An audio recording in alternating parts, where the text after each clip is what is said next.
Welcome to V two mats. എന്തുട്ടാ ചായക്ക് കടി അമ്മേ എന്ന് ചോദിച്ചങ്ങാട്ട് സ്കൂളിൽ നിന്ന് വരുന്ന കുട്ടികൾക്ക് 10 മിനിറ്റിനുള്ളിൽ നമുക്ക് ഈ സ്നാക്സ് ഉണ്ടാക്കി കൊടുക്കാം. ഒരു 3-4 ബ്രെഡ്, കുറച്ച് നാളികേരം, പിന്നെ തിരി പഞ്ചസാര, ഒരു മുട്ട, ഇതെല്ലാം കൂടി കുഴച്ചെടുത്ത് അതിൽ കുറച്ച് ഏലക്കായുടെ പൊടിയും കൂടി ഇട്ടിട്ട് ഉരുളയാക്കി ചൂടായ എണ്ണയിലേക്ക് ഉരുട്ടി ഇട്ട് എടുത്താൽ ഒരു കുട്ടികൾ ഡ്രസ്സ് മാറി വരുമ്പോഴത്തേക്കും നമുക്ക് ടേബിളിൽ ഇത് റെഡിയാക്കി വെക്കാനായിട്ട് കഴിയും.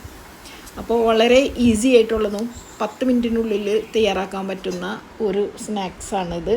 അപ്പോൾ നിങ്ങൾ എല്ലാവരും ഉണ്ടാക്കി നോക്കണം. ഇഷ്ടമായാൽ ഷെയർ ചെയ്യണേ. അപ്പോൾ കുട്ടികൾക്ക് ഇഷ്ടമാവും. ഞാൻ കുട്ടികളെ പറ്റിക്കുന്നതൊന്നുമല്ല കേട്ടോ, ഇത് നല്ല ടേസ്റ്റിയാണ്. നിങ്ങൾ വിചാരിക്കരുത് ഇതേ നിങ്ങളെ 5 മിനിറ്റിനുള്ളിൽ ഞാൻ കുട്ടികളെ പറ്റിക്കാൻ വേണ്ടിയിട്ട് ഉണ്ടാക്കിയാണെന്ന്. അല്ല, നല്ല ടേസ്റ്റാണ്. എന്തായാലും ഉണ്ടാക്കി നോക്കണം, നിങ്ങൾക്ക് ഇഷ്ടമാവും. വളരെ സിമ്പിളാണ്, ഈസിയാണ്. ഓക്കെ, എൻ്റെ പേജ് ഫോളോ ചെയ്യാത്തവർ ഫോളോ ചെയ്തിട്ട് കാണണേ. ഓക്കെ, എന്തൊരു ഈസിയാണെന്ന് നോക്കിയേ, കണ്ടോ? അവർ ഓടി വരുമ്പോഴത്തേക്കും നിങ്ങൾക്ക് ഈസി ആയിട്ട് ടേബിളിൽ ഇത് റെഡിയാക്കി കൊടുക്കാനായിട്ട് കഴിയും. Okay, bye, have a very nice day, enjoy your day.